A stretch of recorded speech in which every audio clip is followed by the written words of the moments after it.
turn up while we're waiting, I'd love to know where you're from. I'm here in Vancouver, Canada. Just pouring rain today. Rivers going down the street here. Anyway, so where are you from? And we haven't had any snow all winter, so I think we're okay. Another snow-free year. Yippee. Okay, so where are you from? Got Amber and Serene.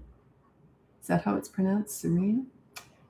I'm on YouTube at the same time, which is where I save all my lives. And then I hop from Facebook to Instagram to TikTok. We just filmed a podcast today. What was it? I can't remember what it was about. Oh, yeah. My daughter does all that organizing. But yeah, the only time my daughter and I actually are in the same room working is when we do the podcast. So that's why it's kind of fun. Hi, Allie. And where are you guys from? From West Virginia, XXCCCBB on YouTube.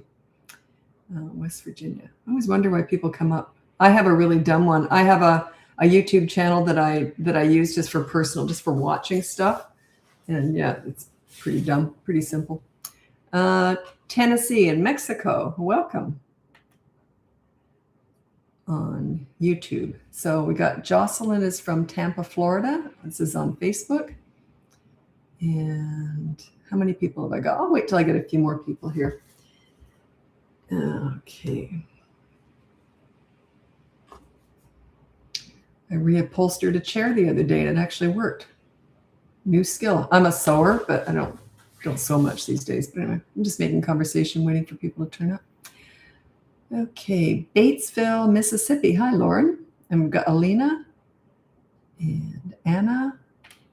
Okay, I'm going to get into introducing myself and then we'll get right to it. My name is Lisa. I'm a parenting coach. If you go to my website, it's BratBusters.com. You can get my free behavior board, my boot camp courses, coaching. If you want to work with me, that's one-on-one, and there's a wait list for that, but I'll get to you eventually. Or you can listen to our podcast. It's called BratBusters Parenting Podcast. It's on all the platforms, and we say that on YouTube. Sorry, I say that so many times that I'm not listening when I say it.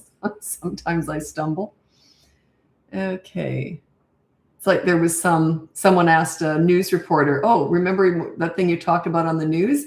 And he'd been reading the news and he says, oh, I don't remember. I wasn't listening. It's kind of like that. Okay. This is Tommy from Eureka, South Dakota. Welcome, Tommy. Okay. So there was a question on here on YouTube. Sydney, Australia. That's where my son was born. I just had a question about a 3-year-old acting up before having to leave the house. And you say there'll be a consequence later on. At that age, won't they forget? It doesn't matter if they forget. You can still do it later on. You can't do it when you're trying to leave the house anyway. So I just say we'll discuss it later. And then say when you get home, you say, okay, remember when you did da, da, da, da, da? And if they say, no, I don't remember, say, well, here's your consequence. Just follow through. It's okay. They'll eventually get it. Don't worry about it. I can't stand it when people retract a message. I always think, what was in there? Why did you have to retract that? Must have been interesting. Okay. This is also on YouTube. What if you don't have the time to wait that 15 minutes for them to do the good consequence when they did something bad? If you don't have, well, then make it 10 minutes. You can literally change it. Just put it on the board and just say 10 minutes. So yeah, it wasn't complete. Yeah, but if you're going to change it on the board, okay? So that instead of the do a chore within 15 minutes of being asked to do so as their first consequence, that's the behavior board is what I'm discussing, then you just lower it and make it 10 minutes. The only reason I like to lengthen it, the chore should only be 2 minutes, but I like to give them time like to procrastinate, whine, complain. You see, that's important. They need that time to express themselves, and that's okay. Like if it's a chore that takes 2 minutes, I wouldn't give them 2 minutes. I would give them 10 or 15. So they have lots of time to whine and complain and get it out of their system.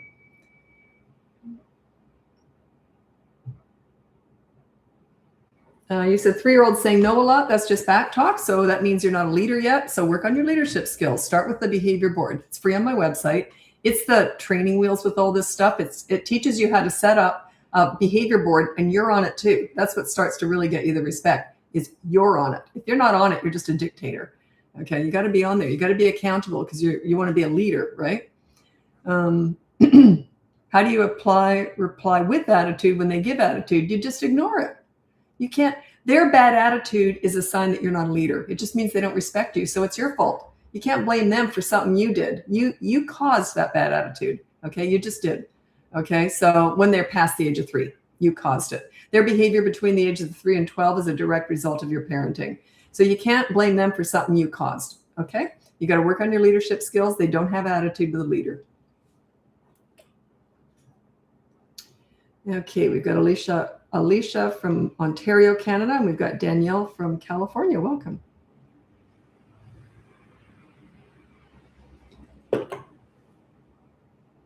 Okay.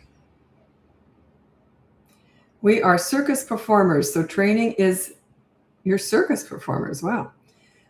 Circus performers. So training is as obligatory as school. When she doesn't want to train, a consequence theoretically won't work because for us as important as brushing your teeth. 7-year-old, any ideas? No, I'd have to investigate that. But I would need a lot more context. That would be coaching. I'd have to figure out what your schedule is. How does that work? You know, does she have schoolwork in addition to all the training? How much training are you asking her to do? Plus, does she want to be a circus performer? She might not want to be one. So the whole bunch of questions. I can't give a quick answer to that.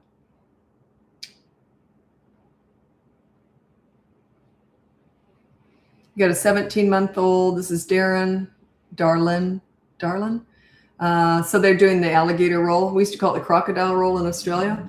That's where I raised my kids. Anyway, yeah, when they do that, you just got to beat them. You just got to not beat them, but hit them. But I mean, you got to beat them at their own game. If they're rolling, just don't let them roll. Just hold on to them. It's better if you got 2 people doing this. They're going to be mad. That's okay. So you just hold them still. You're not hurting them. You're just holding them still. Get that diaper changed as fast as possible. What I used to do is I just put my elbow, like my forearm, across their chest. Their head is up here. And then I'd change them upside, like sort of backwards instead of doing it like, you know, facing with their head there. It was awkward and it wasn't great. Plus I had cloth diapers and pins I had to do. So, and by the way, even back then, my kids aren't that old. Like even back then, a lot of people didn't use cloth. It was just something I did. But anyway. But yeah, you just got to beat them at their game, right? So if they're going to roll, you got to get the diaper on anyway. You can't stop them from rolling. Like what I mean is they're going to want to roll. Okay. You can't train them out of that. They will train themselves out of it because it doesn't work. It's going to take a while though. Yeah, I get Lenora, but there's a lot of other questions I'd have to ask. It's, you know, because it's such a different circumstance, being circus performers, and yeah, have to look into it. But I do believe in systems. Systems are really, really good. Yeah, you got to figure it out. Yeah, it's not worth hiring me just for that. Coaching is expensive, and yeah. Get a system. Write it all down, though. You can't just have a system or a schedule without writing it down. Okay. And put it up, slap it up in a really high profile area. You could say something like this. Well, of course you can go on the iPad every night for 15 minutes or whatever, as soon as you've done your training, you know. It's not bribery because you were going to let them on the iPad anyway. You're just withholding it until she's done her training. Something like that, if it's necessary.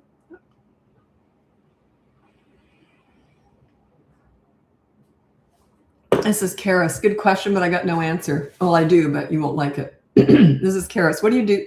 What do you think about family members whose kid is only 5? She's horribly behaved around my 21-month-old. None of your business. Nothing you can do. Nothing. You can't micromanage. You can't tell other people how to raise their kids. You can't. I mean, I'm here. You're soliciting my advice by turning up, right? But I wouldn't go out in my personal life and tell someone how to parent. No way. So yeah, it's none of your business. It's their business. Yeah, I had lots of people, you know, over with their own kids and at my house, and you know, I didn't always like what they did, but none of my business.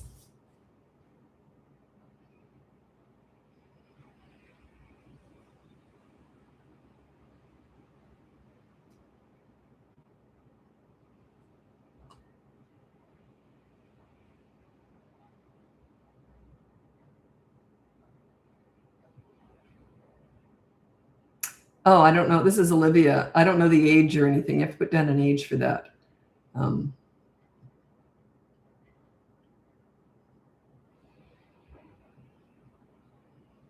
This is when they want to start doing everything themselves. My granddaughter right now, she's 2 years old. She went through that. So like she didn't want to hold my hand. She wanted to just walk across the street all by herself. So, she'd say no when I went to take her hand. And so I just said yes, took her hand anyway. So make it happen, follow through with what needs to happen. And she doesn't tend to do that much anymore.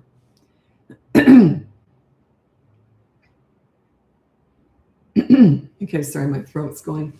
Do you believe some children are inherently more difficult? Yeah. Or is it always a result of poor leadership? Past the age of 3 it is, but under that, no. I'm struggling with my nearly 3-year-old testing boundaries and fighting me for everything. She will intentionally do things to try to upset me or her baby sister. Yeah. Between the ages of 3 and 12, that's when they have the ability to stop and think before they act. Before that, a lot of it is just impulses, right? So yeah, I don't know.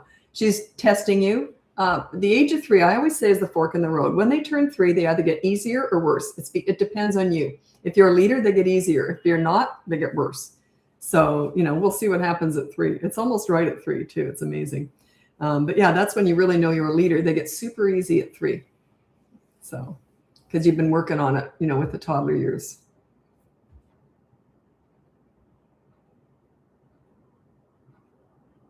Yeah, so just work on your leadership skills. That's all it is. It's all I'm teaching here. I'm not fixing kids. They're just a product of your parenting. So you can't, we're fixing parents here, right? So toddlers are going to do what they're going to do, though. They're not, they're kind of loose cannons. And teenagers are different again. If you're not changing your parenting style in the teen years, you're going to be in for some trouble because things do chop and change in the teen years. That's my favorite age, by the way, is the teen years. Okay. 18-month-old tantrums and throws himself on the floor. Yeah, just pick them up and take them where you need to go, or just let them lay there and have their tantrum. Yeah, don't buy into that stuff. They'll eventually learn. This ain't working, so I'll figure something else out. It takes a long time though with toddlers. It's just that when you start doing that, exercising your leadership, those tantrums, etc., will diminish in frequency, intensity, and duration over a period of time. You're not going to fix it in a week.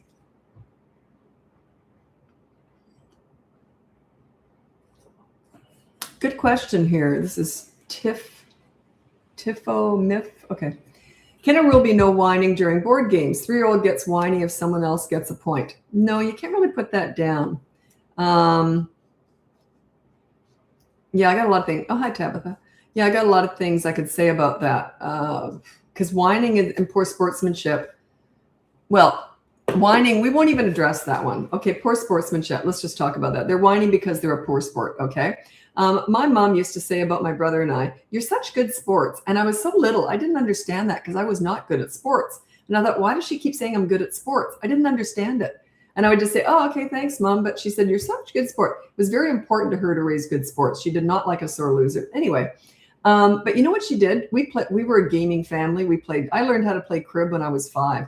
I mean, we just played a lot of cards, word games, etc. And anyway, but she always focused on the playing and the fun and trying, but never the winning or losing. She always said, she used to say, "I'd rather lose and play well than win through luck." Like, she never emphasized the winning or the losing. And there was always a bet on the table. There was always a pot to win. It was, I don't know, toothpicks or when we were little. I don't know what it was. I don't remember. But there was always a pot to win. But that was never the focus. It was the playing. She'd say, "Oh, you played that really well and you played that." So focus on the playing. A lot of parents are poor sports and don't realize it. And then they raise poor sports and can't figure it out. It's the parent who goes, "Oh, I won. Oh, I won." That kind of attitude, that's what builds poor sports. You may not have done that, but you might have encouraged them to be poor sports. Well, maybe next time you'll win. I would not say that. It's not about the winning. Say, "Well, did we have fun?" If you're not having fun, you can just sit out and not play if you don't want to play. I would probably start talking like that. Okay, Sunny Days. Thank you. I've been following for a while and you've helped us a lot. Excellent. Very good. Very good. Oh, today's podcast was great, as always. Thanks, Tabitha. Don't be condescending. LOL.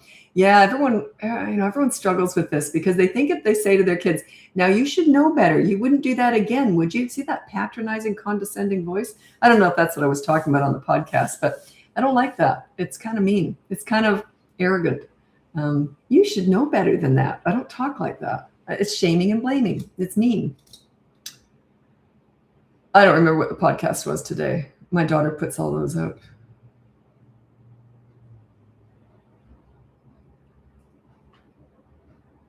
So take baby inside. It wasn't a baby. It was a toddler, wasn't it? Like 17 months or something. This is Katie. So take baby inside throughout the tantrum, and regardless, yeah. Once inside, what do? Just put them down gently and let them continue their tantrum. Well, okay, I think, I can't remember how old they are, Katie.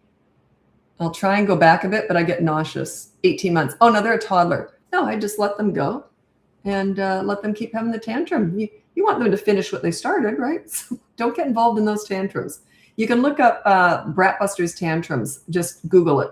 I got thousands of videos on tantrums.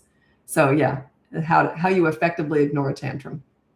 It's none of your business, really. A tantrum is not big emotions and feelings. A tantrum is a loss of emotional control at not getting their own way. They're just mad because they didn't get what they wanted, when they wanted, and how they wanted it. Stay out of that. It's not your business. Let them process that. They can't get everything they want all the time, right? They got to learn how to deal with that. And that's okay. They learn how to deal with it by watching your calm demeanor and you ignoring them. In other words, this ain't working. This is not working.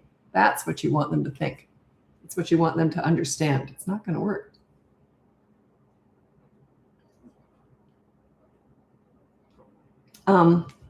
My son has an interesting way of, if his daughter, I must admit, my granddaughter's really easy. Partly parenting, but also she's just got a real easygoing nature. Anyway, but if she's defying him, he'll just say, I'll wait. And he just waits. And then she gives in because she realizes, oh, this ain't working. So yeah, that's an interesting, I didn't say that, but that's, I'll wait. I thought, wow, well done. Okay. Yeah, you did say that, and then you did the emphasis on words and pauses in between. LOL. I don't know what I say. I don't remember. It was interesting. I was talking to a client a while ago, and they said, oh, you told me that story. I tell a lot of stories, and they're all the same ones because they're the best ones that have a really good point. True stories about raising my kids or kids I've worked with, stuff like that. So anyway, I said, yeah, you told me that story. And I said, yeah. And I said, and I've got it written down that I had. And I said, yeah, but I said, I want to drive home a different point that I had in that story. So there's so many nuances to all this. There's so many just subtle changes to a lot of stuff. But generally, the general information with leadership is that you deal with bad behavior, but your focus is on the good kid, bringing out the good in them. That is what I'm all about. If you look at the pool story, you can Google BratBusters pool story. It explains it all. I deal with bad behavior and then I let it go. It is over. I have forgotten all about it. Okay, I might not have, but I pretend I have. So then I focus on connecting with the kid. I don't let anything go. You gotta let stuff go when you're learning how to do this, because you're just going to focus on one behavior per week, right? With the board. If you go on my website and you can get the free behavior board, I don't know why I'm using my hands so much, but anyway, you can get the free behavior board and it teaches you how to deal with one behavior per week. I would go in and deal with everything in day one, but I'm level 10 with this because I invented all this stuff, okay? But I deal with bad behavior, but then I focus on the good kid. I switch it fast, really fast. I wish I had your hair. I like my hair now because half of it's gone. I'm 65, half of my hair fell out, and now it's more normal. I used to have the most gigantic hair. Oh, just trying to wash it, it was heavy. So yeah, I actually like my hair now. Yeah, that's okay. I wish it was straight instead of curly, but whatever. Yeah. My mother had very thin hair because I was adopted, and I mean really thin hair. And she always used to talk about my hair because I had huge hair, huge. And she always talked about my hair all the time, and I couldn't figure that out. It's funny how I didn't want her thin hair, but we always looked to someone else, right? And I thought, I can't imagine not having a heavy, heavy head of hair. And she used to dream about having long flowing hair, and I used to dream about having normal hair. It's funny, whatever you have, you don't like. My daughter has beautiful blonde straight hair, and she curls it. And I have brown hair, brown curly hair, and if I'm going to do anything, I would straighten it. So funny. We always want what someone else has. Crazy.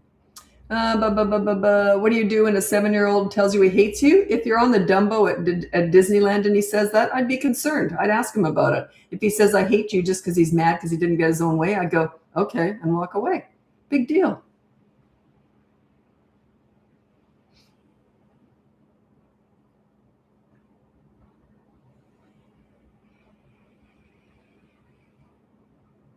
It was really, I love this. It happened in a live last week, and someone on the live came in. I think it was on TikTok. That's where I get, if I'm going to get hate, it's usually on there because that's my biggest platform too. So anyway, someone said to me, "Oh, I hate you," or something like that. I said, and I loved it because this is something you want to teach your kids, right? So if your kid's just mad and they tell you they hate you, just ignore that. Just say, okay, whatever, and then just walk away. Anyway, but this is really good for kids to understand. Is when I saw that comment, I dove on it because there's such a good lesson in that. So someone who I don't know, is a complete stranger, said to me, now if a loved one said they hated me, I would be upset, but I don't, it's just some stranger. So anyway, they said, I hate you. So I said to them, I said, oh, okay, so-and-so said, I hate you. And I said, I'll tell you something. Chances are if we met, I'd probably hate you too. And that's okay. You don't have to like everybody. I think that a lot of parents miss that lesson with their kids. It's very important that they be themselves, who they are. I'm completely, believe me, what you see is what you get. I don't have different personalities, but it's okay because I don't like everybody, so I don't expect everyone to like me. So why would I try and please people everywhere? You're never going to please everyone anyway, but it's a really important lesson to tell your kids. You don't need to be liked by everyone because you don't like everyone, and that's okay. You know, hate isn't a great thing, but you know what I mean. It's okay to not be liked. And I think a lot of parents sort of still struggle with that. They want to be liked. They get upset if someone doesn't like them. Well, if it's in my inner circle, someone I love and care about, yeah, I'd be upset. But otherwise, why would I care? Doesn't mean anything to me. So, but anyway, I thought that was a really good, it brought up a good point. You don't want your kids to be pleasers. They'll get in all sorts of trouble, right? What if they're really good elsewhere, like at friends' houses in school, but they're awful at home? Okay, well, that just says you're not a leader. That means that they basically want to be good kids and they come home, and when they're rotten to their parents, it's almost like pressuring you to be a leader. It's just, no, I don't want to go that far. I was going to say something else because it sounds awful, but it isn't. But I can't figure out how to word it because I don't have a filter. Let me think here. It's their way of pressuring you into becoming a leader. They just don't know it. Yeah. So work on your leadership skills. They don't have an attitude or they don't act out with a leader. They just don't. You want them to feel good about themselves when they're with you. They feel better about themselves when they're with others. That's basically it. When they come home, they don't feel as good about themselves when they're with you. That's why they treat you like that. So leaders make them feel good. And when they feel good, they do good, right?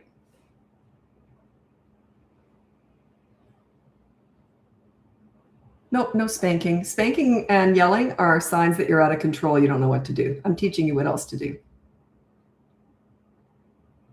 Oh, and by the way, spanking and yelling, I don't, I'm not ever going to condone spanking, but even like most of my clients yell. But, it might work for the short term, but it's going to backfire down the road. Leaders don't do that, okay? Everyone makes mistakes from time to time, but yeah, leaders don't spank or yell. It's just a sign that you're out of control, and kids pick up on that, and it scares them. Are you on other platforms? Yeah, this is my smallest platform, Facebook, and then I'm also on Instagram and TikTok, and I film on YouTube. That's not social media; it's a search engine, so it's different. So yeah, I'm there. I think that's it. Yeah, we're not in anything else. My daughter does all my marketing, so I don't know.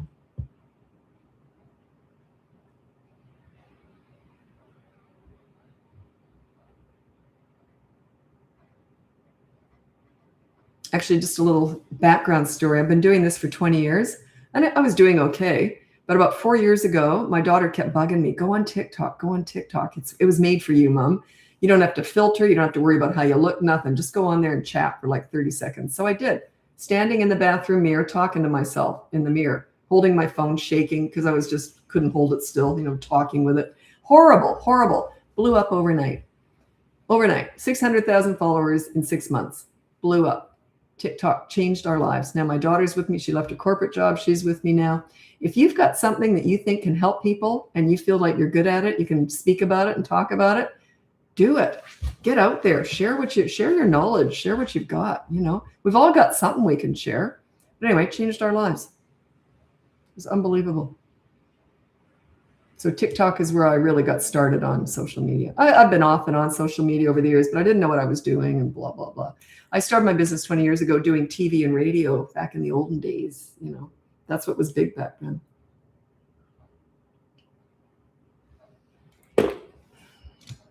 Okay. I just found out yesterday I'm not allergic to almonds. I'm allergic to most food. And I came out as an allergy years ago. And now they say yesterday he said it's not. And I'm having almond milk in my tea. I'm vegan too, so I'm weird. But yeah, it's just throwing me off. I haven't had almonds in years. Tastes pretty good, I guess. Okay, that's why I keep making a face every time I take a sip of tea.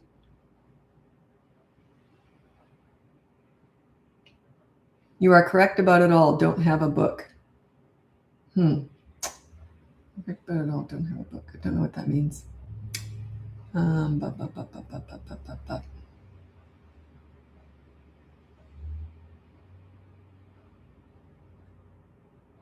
I was talking to someone recently, and they asked me, they said, how did you figure this out? Okay, I'm going to tell you something.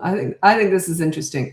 For me anyway, I started volunteering in daycare centers when I was 11 years old. I also started babysitting. And when I was babysitting and volunteering in the daycare center, the adults would say, how do you do that? How do you, like, the kids like you, they think you're fun, but they listen to you.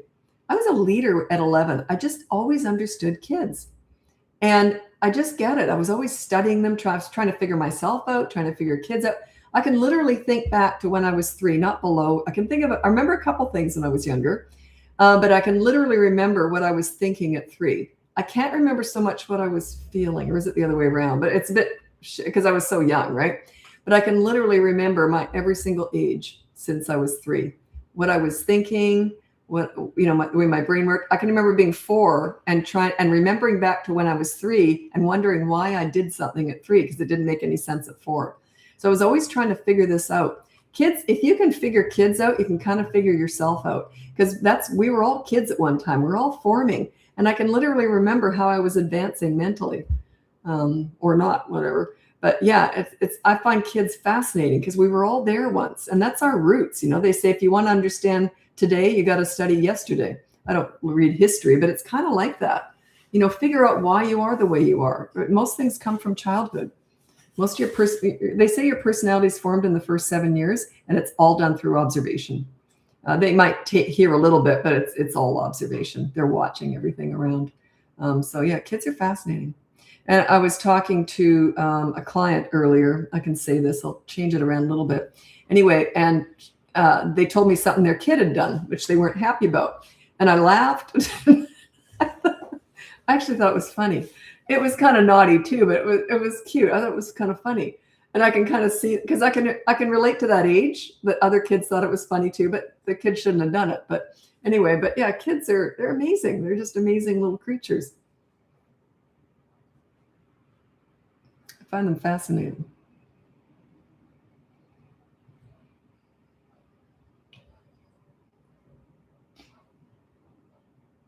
Another thing that comes up repeatedly is coconut and oat. Yeah, I'm allergic to oats, but I do like coconut milk. What I find really interesting is that it's kind of the key to connecting, but I have a really hard time articulating this. Maybe you can help me out. Kids feel special and wonderful about themselves when you are enjoying their company. Now, it's fine to play side by side and be laughing and enjoying it. That's great. But if they do something that really tickles you or makes you laugh, like something really funny that they do or something that you think is really great, that is the real connection. I don't remember what it was, but yesterday I had my granddaughter, and she's 2, and she did something, and it was hilarious. Like, it was so cute and funny. And she was kind of not trying to be funny really, because she's only 2, but she kind of, and we just had that moment where she looked at me, she stopped what she was doing and just looked at me like that. She kind of got that I was really enjoying what she did and really appreciated it. Makes them feel like $1 million. She's only 2. But it makes them feel like $1 million. When you treasure something that they've just said or done, and you really find joy in it. Okay. Hard to explain. I'll try and come up with that. I'm trying to articulate that better. It comes up in coaching all the time, but I just haven't got a great way of articulating that. But yeah, it's not just playing with them and enjoying playing with them. It's that moment where they say or do something that is just precious, and you just look at them and you really enjoy that. And they usually pick up on that different energy that you just really wallowed in something they just did. Anyway. Yeah. Teresa, kids want to be on the same level as us. They don't want to feel beneath us. Absolutely. That's what this is all about too, is that you are the leader because you're responsible. You're the older one. You pay the bills, the mortgage. You've got the wisdom, right? And they're going to keep them alive and keep them safe, steer them in the right direction kind of idea. But yeah, I always treated my kids like we were equals. Like that's why I was accountable, right? I'm accountable. I mess up. They get to punish me too. And they loved it. It was funny. It was fun. They're not beneath us. They're children, right? They need us to sort of help them along. That obviously, right? Okay, I'm going to move over to Instagram now. If you want to follow me over there, it's BratBusters Parenting. If not, check out my website, BratBusters.com. You can get my free behavior board, my 2 boot camp courses. I have one for toddlers, one for older kids. Or you can look into coaching. There's a big wait list, but I'll get to you eventually.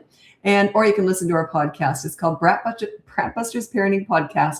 It's on all the platforms, and we save it on YouTube if you want to watch my daughter and I do it. Anyway, thanks so much for joining me. I'm hopping over to Instagram, and I'm on TikTok the whole time whenever I'm doing a live, because YouTube is where I save all the lives. Happy parenting.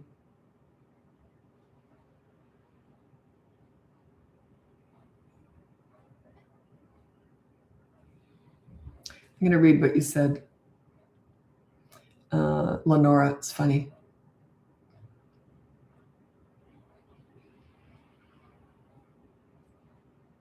As soon as I get set up here. Okay, Lenora said, when my daughter does something that makes me laugh, she repeats it until she absolutely killed the joke. They just love that when they just get you in it. They just, I don't know, it's just a whole different thing, isn't it? Yeah, they're pretty terrific. And it's hard to enjoy kids if they're hitting you, saying they hate you and all that. I teach you how to get rid of all that behavior, set you up as a leader, then you can relax and enjoy them. But a lot of parents have a lot of mud to sort of get through before they can really relax and enjoy their kids. But you got to find those moments. You can't, it's not just all about discipline. The main thing you want to do is connect with your kids. Discipline is just a tiny part of all this. It's something you got to do, but it's a tiny part. It's not your focus. Okay, welcome to the live. My name's Lisa. I'm a parenting coach. You can go on my website, BratBusters.com, and get my free behavior board. You can look into my 2 boot camp courses. I have one for toddlers and one for older kids. Or you can listen to the so I can't hear myself when I say this because I say it so many times. Or you can look into coaching if you want to work with me one-on-one. There's a big wait list that I will get to eventually. Or you can listen to the podcast. It's called BratBusters Parenting Podcast. It's on all the platforms, and I save it on YouTube. If you want to watch it, my daughter and I do it together. Did I say TikTok? I'm on TikTok the whole time. Yeah, I'm on YouTube the whole time. See, I say the same thing. You said that leaving Facebook. LOL. Yeah, I probably did. Thanks, Tabitha. See, I say it too often. I got to think of a better way of saying it. I got to change how I say it or change the order. That's what I should do. Change the order in the way I say it. Because if you say something that many times in one day, come on, it's hard to hear yourself after a while. Okay, thanks for joining me. Evidently, I said something wrong as I was leaving the last one. That's okay. Okay, welcome to the live. I am here answering questions. I also like to throw stuff in that I think is pertinent or interesting. Okay. This is something that I want to hit on this. I talk about this quite often, but it's a good point, and I want to drive it home again.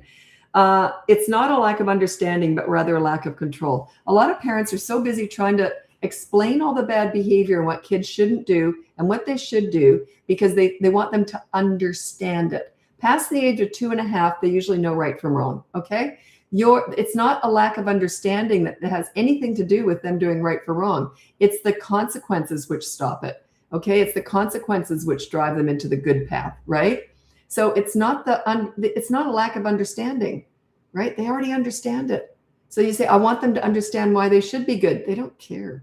They're like, could you imagine if the police pulled you over and just discussed why you shouldn't speed rather than, let's say you never got a ticket ever, but he just kept drilling home why you shouldn't, wanted you to understand.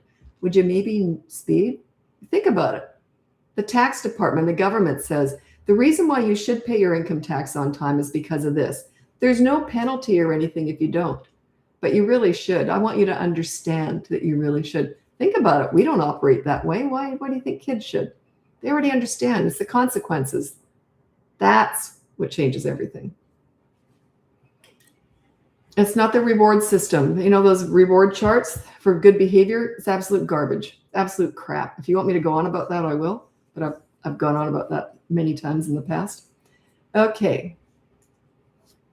We got it. No worries. Yeah, I think I'm going to have to change the order in how I say all that stuff. Okay. When you talk as much as I do, you're going to say a lot of things wrong, I'm sure.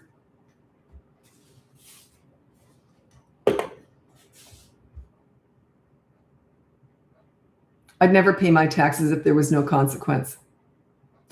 Oh, I would every time, right on every single year, right on time. It's true though, isn't it? Isn't it? We all run by consequences, right? All of us. Adults, if we pay our rent or our mortgage, or else we'll get kicked out. We don't do it because we understand we should, right? And yet that's what you put on your kids. Doesn't make any sense at all. None. We have a better sense of what you should and shouldn't do and tend to follow through. Kids don't have that yet. You're trying to build that in them, and you still will go on and on about why they should or shouldn't do something. Doesn't make any sense at all to me. Because they already understand right from wrong. They already understand they shouldn't hit someone. And you shouldn't try to explain that. They already get that past the age of 2.5. And talking to them doesn't make any difference anyway. So, and I know it's trendy out there to have all these big therapy sessions with your kids, you know, discussing all the behavior and why they shouldn't shoot. It's absolute crap because that's for you. It makes you feel good. Okay, it's just the lecturing. A lot of people want to lecture. It has to do with your own ego. It just does. Sorry about that, but it does. The more you explain, the more you feel lifted. And it's not for your kids, though. It's just for you. So, yeah, there's no point in doing that. None whatsoever. 4-year-old screaming to get what she wants. How to correct this behavior? Just don't give her what she wants if she's screaming. If she's 4, that means it must have worked in the past. Had to have. Past the age of 3.5 to 4, they only do what works. So it means it must have worked in the past. So you've trained her to do that, or him, you trained her to do that. Check out my free behavior board. It's the training wheels with all this leadership stuff. So yeah, she screams until she gets what she wants. Yeah, well, just make sure it doesn't work, right? But anyway, check out the free behavior board because there's a whole bunch of other stuff involved. Sometimes people will say, I took your advice, I ignored the tantrums, and they're still acting out. Well, there's a lot of other stuff involved. You can't just do one. It's like saying, I ate a salad, but I'm still gaining weight. But maybe it's the chocolate cake that you have as dessert. You see what I mean? It's not just one little thing. So you have to put it all together. You have to sort of get across the board. But you are mastering one skill at a time with all this stuff. And then eventually, within 3 to 6 weeks of doing this, you should start to see some results. And then it takes about 3 to 6 months before it's cemented. And it's all you. It's not the kids. Kids will naturally follow a leader. They just do. It's an instinct. Like that 8-year-old little boy that I was asked to work with. He was a handful. And I met him. I said, hi, how are you? And he says, if you don't give me what I want, I'm going to have a fit. And I just leaned back and said, bring it on. And he never did. You could see him relax. It was like, oh, she knows what she's doing. Finally, a leader. Like they want that. They truly want it. But I had no history with him. If you have a history of not being a leader, it's hard. You kind of have to prove that you're not that same person. You know what I mean? So plus I'm level 10 with this because I invented all this stuff. So I'm level 10 and I have no history with them. Piece of cake to get respect. When you're not level 10 and you've got history, it's going to take a lot longer, right? You can't just lean back and say, bring it on and get any respect. You got to work for it.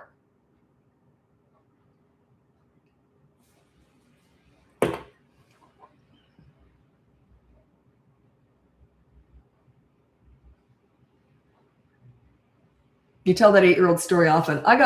All my stories are on repeat. I get a lot of new followers and I do repeat, but it's such a good one. I pick and choose things that have the biggest impact and it's such a short one, right? I got millions of stories. I tell a lot more in coaching because some of them are really long and I don't want to waste your time with all that.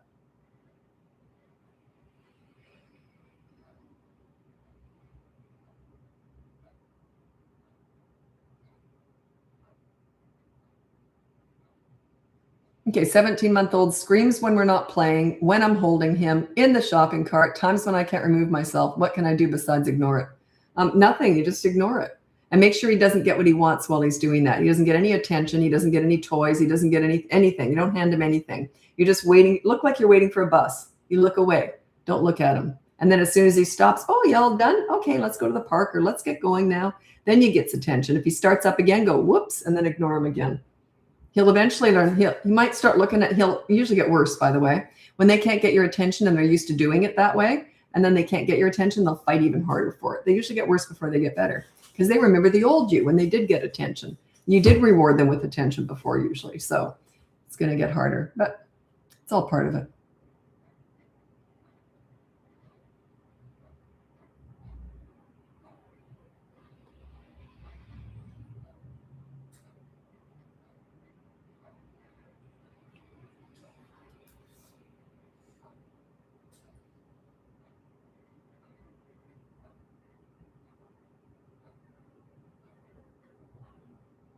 Oh yeah, no, gee, Tabitha, you remember everything. Holy moly.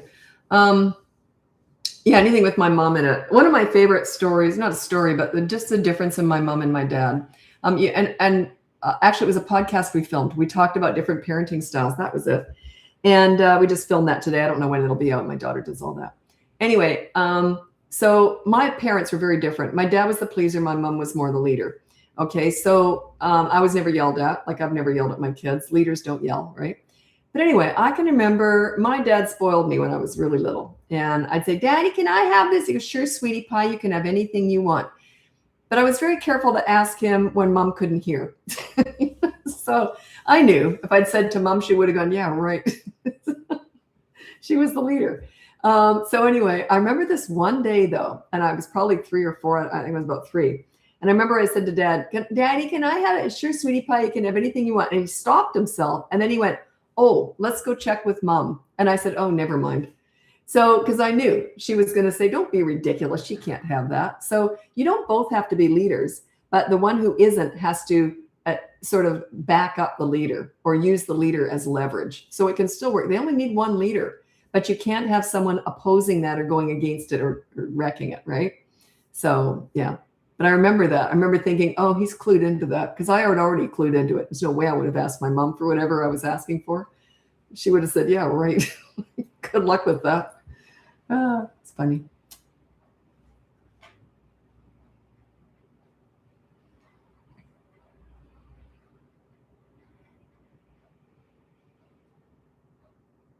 How do you give a consequence when there is no visible consequence? Please come to the table to eat. Yeah. Well, that's the behavior board. You put on the behavior board, follow mealtime routine. And there's usually 4 rules. And one is come to the table within 5 minutes of being asked to do so. That means they have to go pee and wash their hands, okay? So come to the table within 5 minutes of being asked to do so. That's number 1. Number 2 is don't bring any toys or devices to the table. Number 3 is don't get up. Once you sit down, don't get up. And number 4 is put your dishes in the dishwasher or in the sink or on the counter before you leave the kitchen. And then if they don't follow that, let them do whatever they do. They can mess everything up. They can do it all wrong. Because you don't have consequences during dinner. After dinner, say, okay, let's go to the board. Now let me see. Your rule was follow mealtime routine, and you got up and you brought a toy. So the consequence is this, right? They broke the routine. That's how it's handled. You can't handle it. Please come to the table to eat. I wouldn't say that. I would just say dinner's ready, and the kids would have come running. Like, yeah, please. You ask them please too. It sounds kind of, I don't know. I would just say dinner's ready. It sounds like it almost sounds like you're afraid of them when you say, please come to the table to eat. You're doing something for them. You're feeding them. Please come to the table to eat. Yeah, I would just say dinner's ready. Lunch is on. Yeah. My kids were usually sitting at the table before I was finished, because we'd sit and we'd chatted a lot. We talked all the time. So they would smell whatever I was making, and they'd often just come and sit down and just chatting, and so they were often sitting there before we even ate. But because they wouldn't do that if we weren't chatting, and but yeah, I don't know.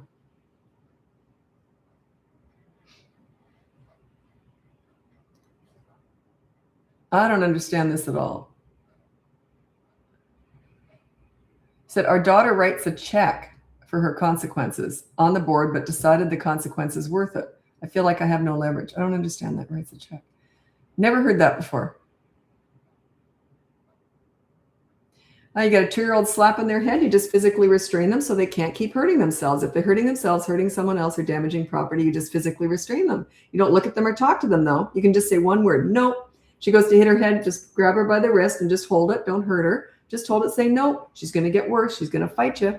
Hold it for like 30 seconds, let go. If she starts up again, just grab her again. She'll eventually learn.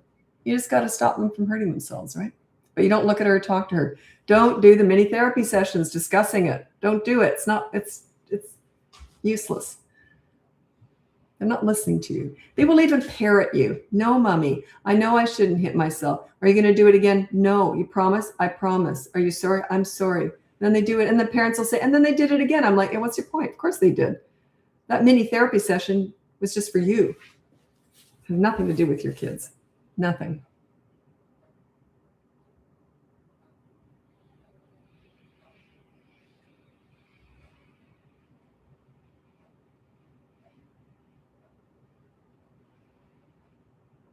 Oh, step parenting. I can't comment on that because I don't know if the step parent has kids and what the situation is and what kind of role you want the step parent to have. Some people want them to be like a parent, but if they have kids and who are visiting, it's so complicated sometimes.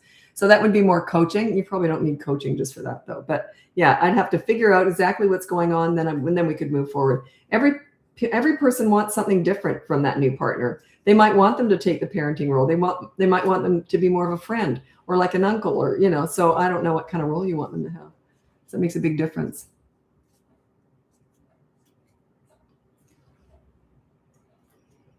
No, there's too many variables with that one.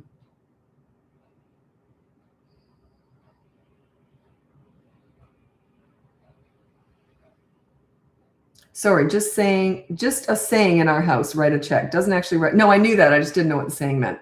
Doesn't actually write a check. Does anyone know what checks are anymore? I remember going into the store and having to write a check out to buy a dress. That was that, back in the 70s or whatever. Write a check, but say, I know what the consequence is, and she decides it's worth it. Oh, okay. Okay. So it's a good thing then, am I right? Okay. I don't care if they're young, you just do the behavior board however you want. The older they get, the more I want them to be in on it. And only if they're being fair and reasonable. So you could say something like this. I got a behavior board here. Here's the rule I want for you. And then you might, if they're 9 and above, I'd bring them in on it. What do you think my rule should be? Ask them that. What do you think my rule should be? They usually, as they're teenagers, they usually say, get off my back. But then you would say, well, that's not possible. So let's come up with something more reasonable. So yeah, it needs a bit of humor too.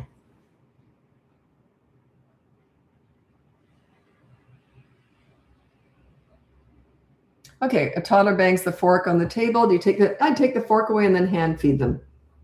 Yep, you gotta do it fast though. If they're a toddler, it's gotta be like, they gotta connect it all. So banging, no, take it away and then hand feed them. They're gonna go like that. They want the fork, they wanna feed themselves. But now they've got a choice, okay? They can either not bang the fork and feed themselves, or you're gonna feed them. You just keep doing this, right? It's a little bit of a dance. If they have an absolute fit, just say, okay, all done. Put them down, let them have the tantrum on the floor, and then say, oh, you're ready to eat now when they're done. And then you put them back up, and then you give them an opportunity to feed themselves again. If they bang it, go, no, and then hand feed. It's exhausting, but it's worth it. And this is the thing, is parents say to me, this is so hard. I get this in coaching all the time. It's so hard. I have never said getting respect is easy, but once you've got it, maintaining it is a piece of cake. I never had to get it with my kids. I had it from day one. But when I worked with kids, I worked for it. I had to earn it. Okay. So yeah, getting respect is hard work. Maintaining it's a piece of cake. It's worth it. But you got to be consistent. Should you split Easter eggs at the Easter? Oh, such a good question. I'm so glad you asked this. This is Jess, because I'll tell you what I did with my kids. Should you split Easter eggs at an Easter egg hunt? Doesn't it send the wrong message? Okay. I'm just going to tell you how I handled my kids. So what I did, well, a couple of different things is I didn't want them just to have a lot of chocolate, and they did, and then I'd freeze some, and it came out ages later. But anyway, so they did get a lot of eggs to hunt for, and my kids are 5 years apart. Do you think my daughter was going to stand a chance? What I would do though is they'd come racing in. Dad would always take them out for McDonald's pancakes every Easter morning so I could hide all the eggs, right? And then I did little footprints out the door so the bunny was out the door, right? That kind of thing. Anyway, but my 5-year-old, I did split everything. My son still raced around like he didn't have to split anything. Like, it was hilarious. And I just thought that was so funny. He still wanted to fill up his basket. So then I did split everything 50-50, right? But another thing that I did was I didn't use as much chocolate maybe as some would. What I would do is I would also have little pieces of, it could just be, I actually drew out little pictures of eggs, and then I would put like a letter on it. So I'd cut out a piece of paper like an egg shape, and I would write a letter on it. And it was like a word search. So they had to run around collecting all of and I'd say there's 22 of those letters. You have to collect them all. So they collected them, and then my son would have to figure out what it was. She was too little. But as she got older, they'd both do it. But then they'd have to figure out what it was, and then that was the toy that I brought out. So I would buy them a new toy. So yeah, that was lots of fun. So they searched around for all the letters. But yeah, my son, and I used to have to hold him back. I would say, okay. So, and then I would say to her, who was littler, I would say, oh, look behind the chair. And then I'd say to him, like, off limits. So I would let her get some. Otherwise, he would have just got them all. But yeah, he knew we were splitting them up, and he still raced around like a maniac. God, I used to love that. And then when they were teenagers, of course, they're not going to do an Easter egg hunt. So you know what I did? I used cash. I said, I've hidden some cash around here. And I didn't make them split it up. But what I did was whoever got less money, I would give them the extra. So they both ended up getting the same amount. Isn't that funny though? Cash works for teenagers. So I still got to film, and I was laughing the last time we did it. I don't know. I don't want to say how old they were. It might be too embarrassing for my son. But yeah, they ran around looking for cash. There's a video of me like this laughing as I'm taking the video. And what do you mean send the wrong message? No, it's just supposed to be fun, right? It's just supposed to be fun.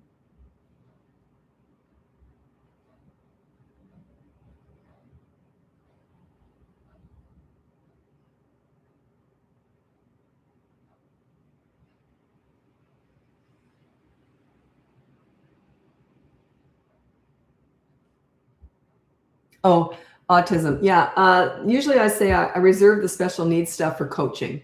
But a lot of stuff does work because we're just setting you up as a calm leader, right? So that usually works with any kid. But the results will vary depending on the challenges, et cetera. And also with kids with autism, they are all so different. It's unreal how different they all are.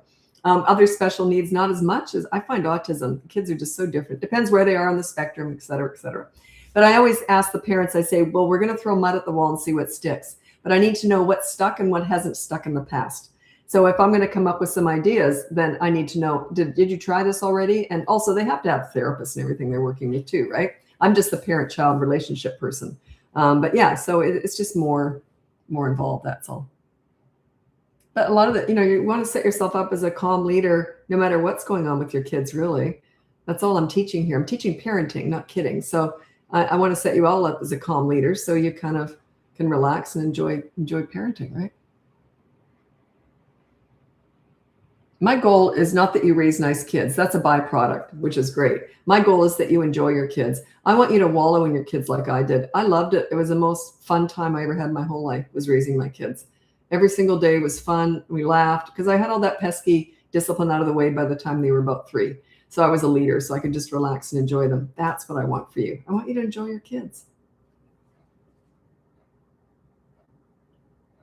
And you may have moments where you enjoy them, of course, but I want you to just enjoy them all the time, right? I'm autistic and I approve this message. Well, I'm no professional with any of this, but I've worked with a lot of kids with autism. And but yeah, the differences are unbelievable. Like what works fantastic with one kid, the other one has a real aversion to it. So very sensitive to some things. But we kind of all are too.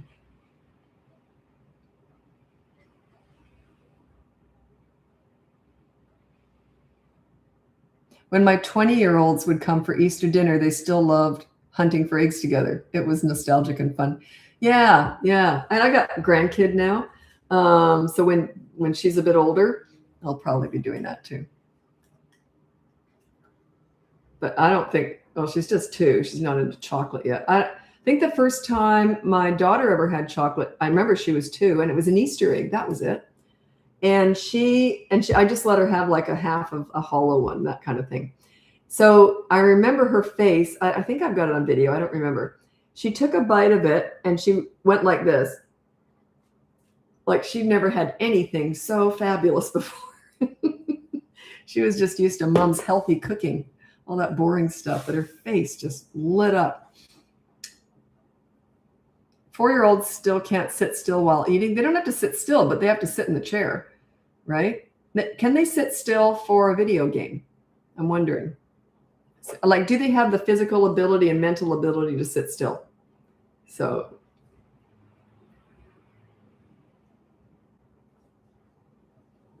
they can still squirm. That's okay.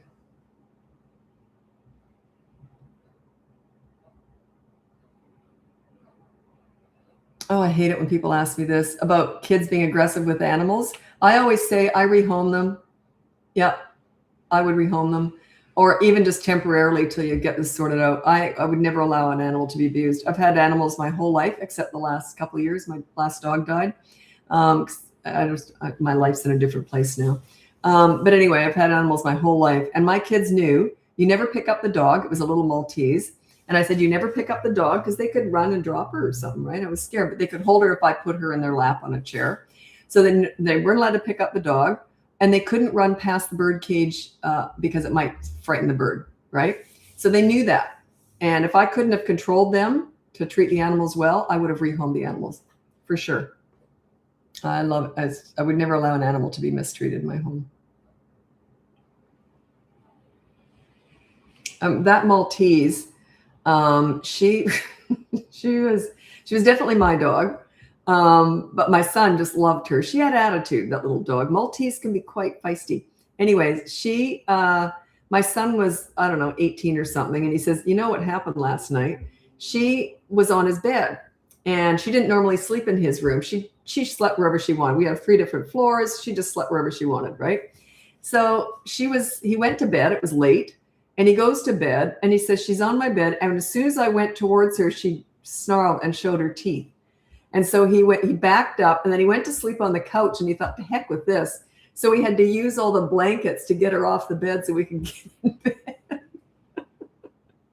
She was great. She was in a very neglectful home. All my dogs are rescues, and a very neglected home, and we spoiled her rotten. But we had her 15 years. But yeah, so funny. I can't believe my son was almost going to sleep on the couch because of that bossy little dog.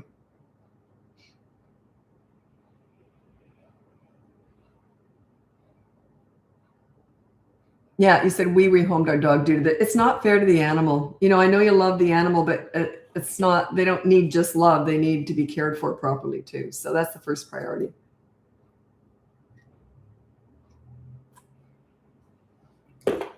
I would never repeat what I saw once, but I saw something. Was it a friend? Their kid did something and the parents laughed at it. I never said anything, but I was disgusted.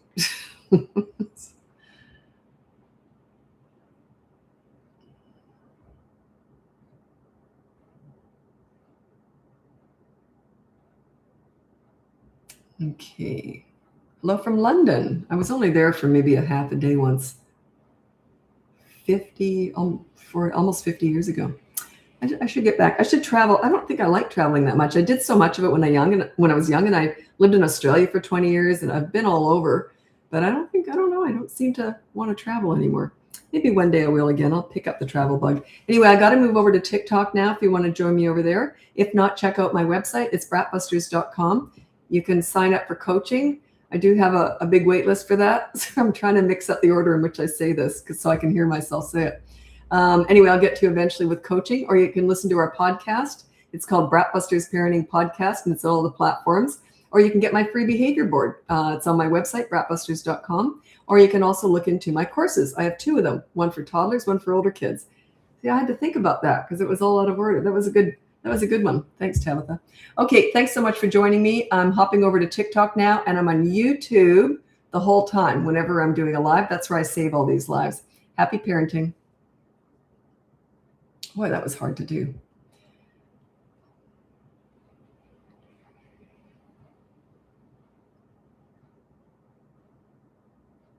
I'm trying to, I don't know if I need an intervention or something. I'm trying to stop TikTok, like stop just watching TikTok. It's so freaking addictive. I think, okay, I'll give myself 5 minutes, like an hour later, I'm still scrolling through. It's okay to go on there for a while, just not as much as I do. Okay. People try and shame people who rehome their dogs. It's honestly noble. Yeah, don't shame anyone for that. Who cares what people think? Jeez, let it go. You know, people who are trying to shame anyone, they've got a lot of shame going on themselves. They're trying to prove themselves. They're trying to step on you to make themselves feel better. Whenever someone treats you poorly, it's just, or tries to embarrass you or shame you, it's just they're trying to make themselves look better. What they don't realize is they're making themselves look worse. Have a heart, for God's sake. Whenever I get clients, new clients, not usually, but sometimes they'll say, well, I don't want you to judge me for this. But I say, wait a minute. I'm not here to judge. I'm not here to shame. I'm not here to blame. I'm here to set you up as a leader. So just let it all fly. Tell me what you're doing wrong and let's move forward. Yeah. You're not helping people if you're going to shame them. It's just stupid.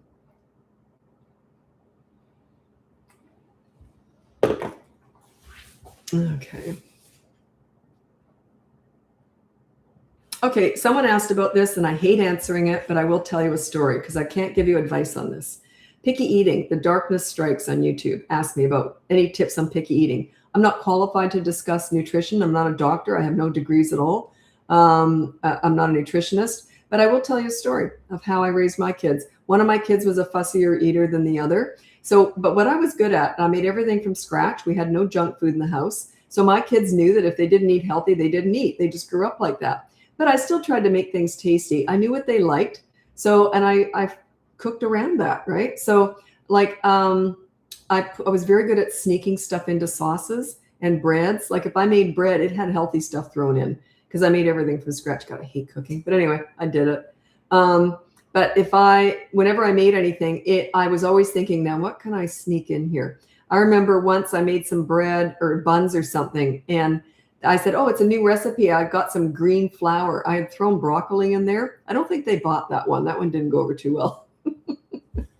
But I'd thrown little mashed up broccoli bits in there. So I had green bread. Anyway, I gave it a go. Okay, so what I did, though, is I cooked around their taste buds. I knew what they liked. And like cheese sauce had cauliflower mashed up in there. You know, I pureed the heck out of everything. But this is really cute. My son, the very first time he ever had pizza at a birthday party or something, when they go out, it's a free-for-all. Eat whatever you want. Eat whatever was there. But the funny thing is that my kids weren't used to junk food at home. They always came home with a stomach ache. If you're not used to eating sugar, like actually I hate sugar. I don't like it. Even as a kid, I hated it. But if you're not used to that stuff, you're going to come home with a stomach ache. So anyway, he came home after having pizza and he said, Mommy, the sauce was really weird. It was red. Now my sauce was brown because I always pureed spinach into it whenever I made pizza. So yeah, so I was very sneaky, but I'm not giving advice, okay, because I'm not qualified to do so. I'm just sharing what I did. Wasn't perfect.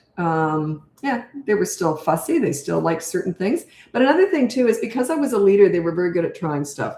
I would just say, you have to try something if I put it in front of you. And literally they just had to touch their tongue with it. But because there wasn't this resistance between us, if they did like it, they would admit it. They go, oh, this isn't too bad. I'd say, well, okay, great. You can eat it. I didn't say, see, I told you you should. I didn't do that kind of stuff because that builds resentment and resistance and it's awful. So yeah, I'd say, okay, well, and then also I'd often make them try the same thing quite frequently, like maybe once a month or so. But Mom, I didn't like it. I say, yeah, but you're young. Your taste buds are going to change over time. And they would. They'd start to like stuff that they didn't used to like. But we didn't have that headbutting thing going on. So they would try stuff. But they were very honest about if they liked it or not. I can remember, though, I would eat anything as a kid, except I hated liver and onions. But if Mom would put HP sauce on it, so I would eat it. But I didn't like mushrooms. I wouldn't eat mushrooms. They were like little slugs to me. They were so slimy. So she didn't force me to eat that. But what if they refuse to try it? That's a behavior thing. Yeah. Oh, no, you can't put that on the board. You can't put that on the board. It's food related. It's nutrition related. I wouldn't put that on the board. You got to work on your leadership skills, and then they will try it eventually. You go a roundabout way. You set yourself up as a leader, and then they will start trying stuff. You can eat with them all the time, too. Eat something with them. You can maybe take something off their plate, then say, do you want something off my plate? You can try all sorts of stuff, but I can't talk about what foods you feed them because I'm not qualified. I can't talk about potty training only because it's a whole system and it's quite involved. I actually have a whole book on it. I used to sell that. I think I sold 2 of them. It was a physical book. Have I still got that here? Anyway, it was quite funny. But it's a whole system. So I can't give you any tips. It would be like, I want to learn how to fly. Can you give me a tip on how to fly? No, it's a system, right? But anyway, it's all based on incentive. It's a reward system. And I call it the potty party. I set up a whole party, and it's just for you and your kid. And I trained my son in 1 day, my daughter in 2. You said, I'll find your book. I don't have a book. No, it's gone. I snuffed that off the internet because it was so old that you could get rid of stuff. I wonder if that's still on there, actually. God, wouldn't that be funny? Party book. I wonder if that's still on. I doubt it. I don't see it. Oh, God, that'd be so funny if that was still up there. Oh, my God, it's there. Oh, my God. I don't want to say where it's there, but I'm not selling it. I wonder who's making money off that. Oh, my goodness. Okay, I'll look into it later. Wow, thanks for that. Oh, that's so funny. I got to write that down. Funny book. Oh, my God. Oh, my God. We're going to be looking into that, I'll tell you. Looks like someone's selling my book. Oh, that's so funny. Oh, well, people steal my stuff all the time. You can't prevent that. But that's my book. That's different. And anyway, it's a course now, and it's in my toddler course. It's in both my boot camp courses. It's a whole chapter, like a whole course on how to potty train. Oh my God, I can't believe that's on there. I'm not going to be able to think about anything else now. I don't sell it anymore just because it's so old and I don't like the look of it. And it's in the course now. It's part of the course. The problem, I used to sell it as a mini course about 2 years ago. Then we put it in the big course. Now, there's a very good reason for that. We had 4 mini courses for toddlers. One was tantrums, one was potty training, one was aggressive behavior, and I can't for the life of me remember the other one.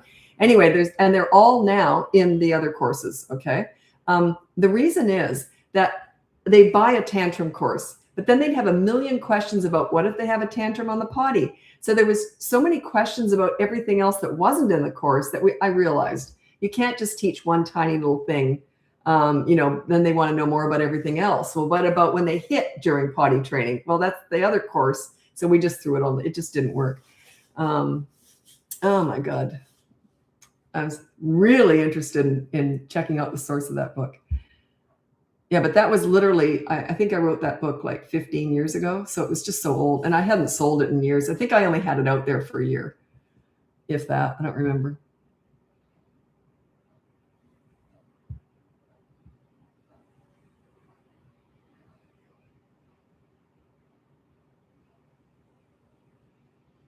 Yeah, I can't think about anything else now. Oh, by the way, lots of people are using my videos and claiming they're me and all. We finally got rid of Joel Mayo. He was on Facebook. He had thousands and thousands of followers, and he was collecting money pretending to be me. So anyway, then we finally took a whole year. Facebook finally closed him down. The thing is, I don't care if people use my stuff because we're getting the message out, right? What bothers me is when people, this happens, people will pretend they're me and put out all my videos. Watch out for this, right? They'll put out all my videos saying that that's them. I'm BratBusters.com. If you go to my website, that's for sure. That's me. BratBusters with an S.com. Anyway, but what bothers me is when people will use my videos to sell their own coaching, and then they'll pretend that, oh yes, I'm under Lisa, I work for her. No, they don't. I'm the only one that coaches. That bothers me because there's no way that coaching I take really seriously. I've got 50 plus years of experience with kids. I've been doing this for 20 years. The thought of them using my videos to talk to parents about how to parent drives me insane. That would bother me a lot. No one else does this. Only I teach this stuff. I invented it. That would bother me because I worry about messing people up. So, and using my videos to do that. But it's happened. So I've got clients who said they bought my coaching from someone else. And anyway, whatever. Okay. On to something else. 3-year-old gets super frustrated and bangs his head, don't know how to, okay, usually they stop doing that. They understand that that hurts and they tend to stop doing that, but they don't all. They usually continue to do it because it bothers you. Or they might have some hyperactivity issue where sometimes they do self-harm, right? Like just stuff like that. So I don't know. There's a million different reasons why they could be doing that. I don't know. But you've got to physically intervene. If they're hurting themselves, hurting someone else, or damaging property. What I would do is I would invest in one of those helmets that was invented for kids with handicaps. Okay. And it's a foam helmet and it straps underneath. I would supervise them the whole time. I don't know where you'd buy it, but lots of my clients have bought them. And so that every time they go to bang their head on the table, you say, whoops, no banging your head on the table, and you put that helmet on. They hate it. And they usually stop banging their head. It's a really successful method. Evidently, my clients have told me they hate that helmet. So if you know they do it a lot, I would leave the helmet where they can see it. Make sure they know that. And you got to be fast. You got to go over there and say, nope, no banging your head. Pop that helmet on. Keep it on for maybe 5-10 minutes or a half hour, whatever works. But yeah, it's you got to stop them from hurting themselves, right?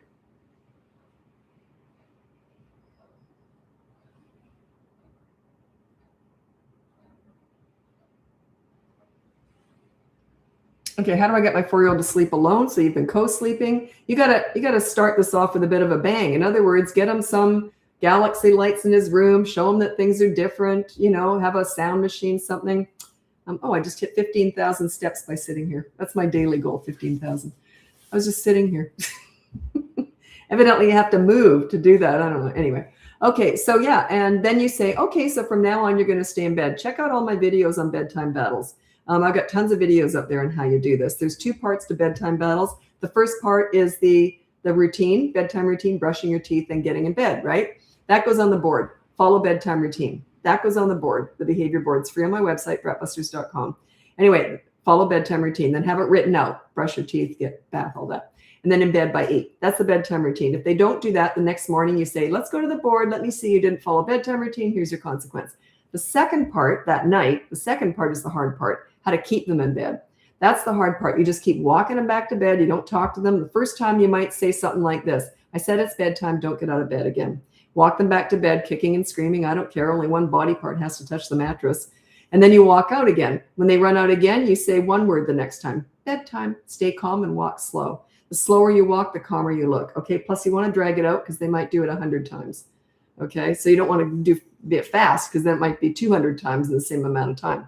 So and don't stand in their room. You leave the room. Let them run past you if they do. Okay. You want them to leave. You want to be outside of the room when you walk them back. Then you walk them back to bed. Every time after that first 2 times when you've just said minimal, you don't say nothing. You don't look at them, nothing. You just slowly walk them back to bed. Carry them kicking and screaming. Whatever you got to do, get them back to bed. Slow, slow, slow. The thing is you want to outlast them. Okay. You should be able to. It's a battle. It's usually one night. Of everything I teach, I'd say that's the most successful thing of everything I teach on a regular basis is bedtime battles. Most parents say, now this is when they've already got some leadership skills though. If you've got no leadership skills, it might take a week or so. But if you if you're a leader already, it's usually one night of hell. If you've already got some skills going that you've been working with me or whatever, or watching me for a while.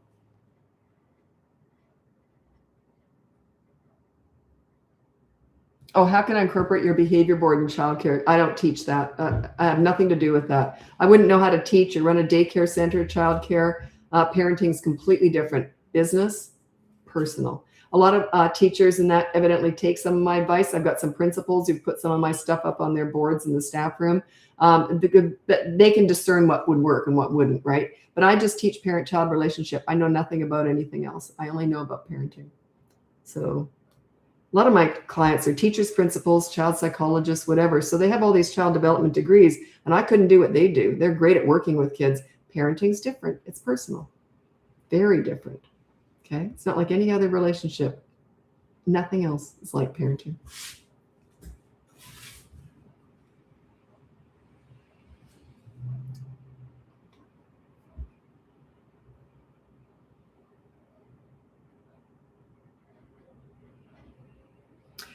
Good question. This is Erica.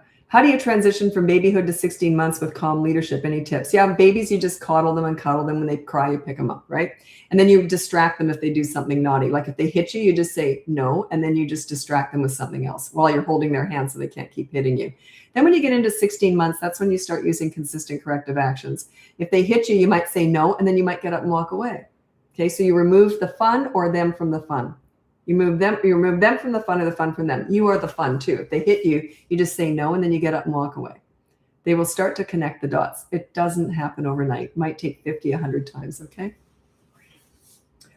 It's like a toddler to me is 16 to 35 months. A toddler will touch, they're not thinking a lot. It's more just a knee-jerk reaction.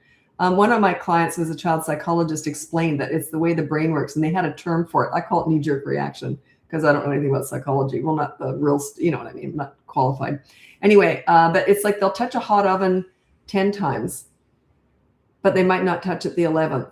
It's more of a muscle memory almost. They're not giving it a lot of thought is what I'm saying.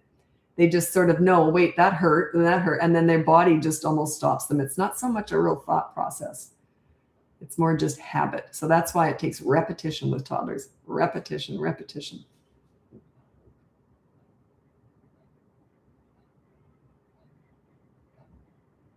How do you handle 17-month-olds running away from you? That's an easy one. Just get a leash. They'll drop and scream, and that's okay. So practice a few times, places you don't have to go. So like go to the park to practice this. So if you run from me, you're going to be put on this leash, and then they'll learn. So if they start to run, clip them in fast, and then let them drop and scream. That's okay. They got to learn. That's them processing that everything is not going to go their way. That's them processing your leadership. When they drop and scream because they're mad because they didn't get their own way, that is them processing your leadership. That's okay. Let them do that. It's none of your business. Let them process it. People keep interrupting that and having these mini therapy sessions discussing all the big feelings and big emotions. It's absolute crap. It's garbage. That's for you. It's an ego thing for the parent to discuss all that stuff. It has nothing to do with the child, with the toddler. Nothing. They learn through actions. Okay? Let them process this.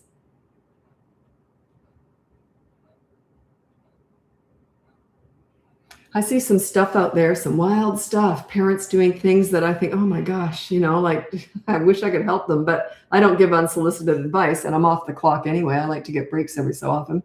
But it's quite frustrating because I really think that so many things are so easy, but if you don't know, you don't know. It's like anything, right? It's like I never judge the parents. I just think, God, I wish you'd seen my video on that. It's what you're doing is so simple. You could just deal with it right then and there. But they don't because they don't know, right? It's really frustrating for me. But anyway, and I know the pleaser parent style has a real handle on parents because it sounds so lovely. I get it. It sounds lovely. Discuss all their big feelings and, give them choices for everything. And, you're raising self-entitled snowflakes with mental health issues. You're not building strong individuals, and they're not very good with the word no. So, and there's a lot of no's in life. They got to learn that. Okay, mental health issues, I'm exaggerating, but I just say that to get my point across.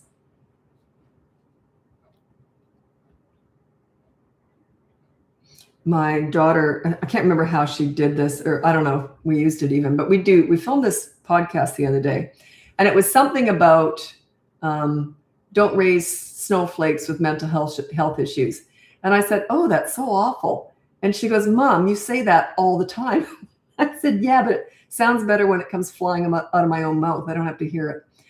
It does sound awful, but I'm just trying to get my point across. I'm exaggerating just to get my point across. Think about it. If you're always trying to give them choices and participation awards and trying to make everything easy for them. I've even had parents ask me, how do we make chores fun? Well, that's ridiculous. You don't want everything to be fun. You want them to learn how to do the hard stuff. Because can you imagine if they get a job? Let's say they're 50 and they get a part-time job. I don't want to do that. It's not fun. You got to teach them to do the hard stuff too, right? You don't want to make everything fun and easy for them. That's where the snowflake stuff comes in. And they often end up being compulsive victims. Like sometimes I'll get people on here who will say, I'll say something like that. And then they'll say, way to shame us. And I'm like, compulsive victim, I'm just saying it like it is, right?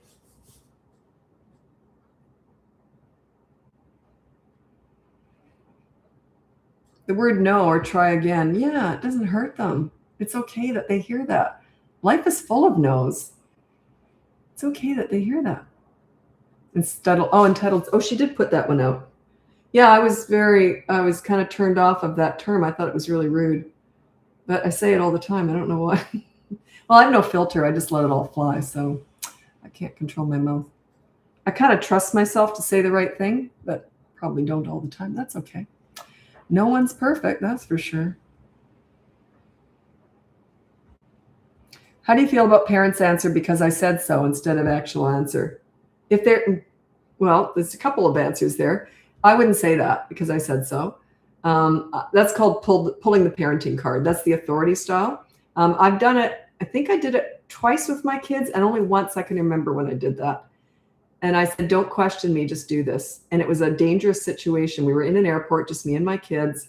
I won't go into it, but I was terrified. And I said, if I tell you to run and take your sister, they were 15 and 10.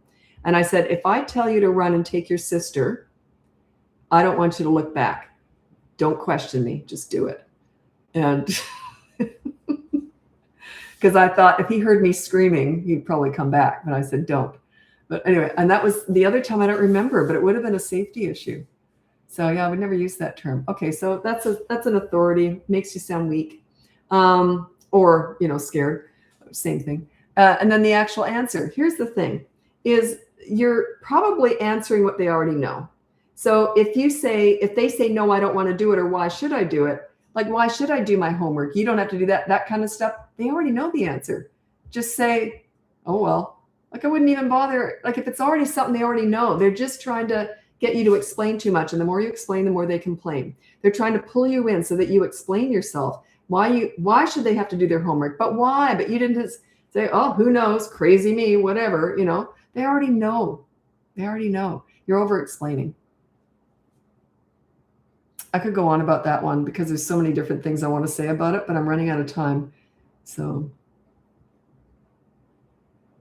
can you talk when to start solids? No, because I'm not a doctor, so I don't know. It changes all the time. I don't even want to say when I was feeding my son solids. It was months apart. My kids are 5 years apart. He was eating solids months before she was 5 years apart because they keep changing their advice. So yeah, and I'm not a doctor. I'm not qualified for that. Like even like my granddaughter, I don't know what they were doing with her. Like, they've got all this information now that we didn't have, right? So yeah, I can't remember now. She was a baby. When she was a baby, I don't remember what it was, but the mom said, oh no, she can have this, but not that. And then I didn't know, it's all new, right? I just do feeding. She looks after all that. So she's great. Gosh, she's good with meals. Over explaining. Okay. Say that again, please. Over explaining. Okay. The more you explain, the more they complain. So you say to them, I'll tell you what, let's say there's a rule. So the rule on the behavior board is I don't know, pick up 10 toys within 10 minutes. Could literally be a rule. Pick up 10 toys within 10 minutes being asked to do so with young kids. But then you said teens. Okay. Well, why are you explaining yourself though? I don't understand that. Like the behavior board or whatever it is, you say, here's your rule. And then if they don't follow it, but why? I don't understand why you need to explain that. You know what's interesting about that one is in session 1 in coaching, parents will often brag about how smart their kids are. And then in session 3, they'll say, well, I had to keep explaining because you didn't understand. I said, you cannot have it both ways. He was gifted genius in session 1. Now he's a raving moron. You can't have it both ways. They will play stupid just to get you to try to explain yourself. It makes you look weak, right? Yeah, that's what they're doing. They're manipulating you. So, but why? But I didn't understand that. Oh, well, you'll know next time, won't you? Yeah.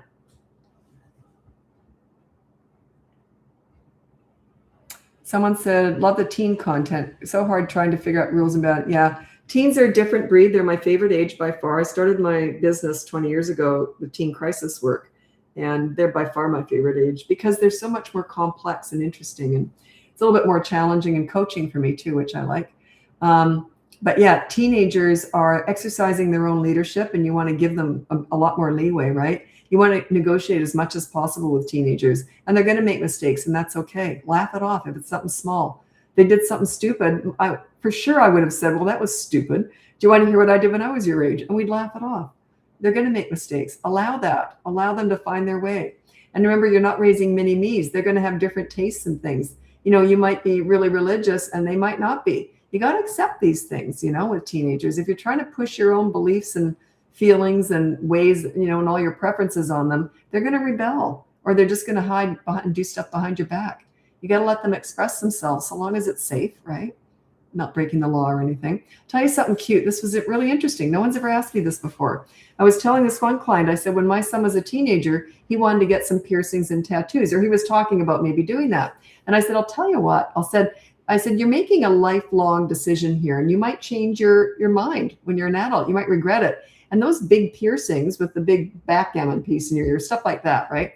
I said, that's a lifestyle choice you're making for the rest of your life. I said, I'll tell you what, though. I appreciate the fact you want to express yourself, right?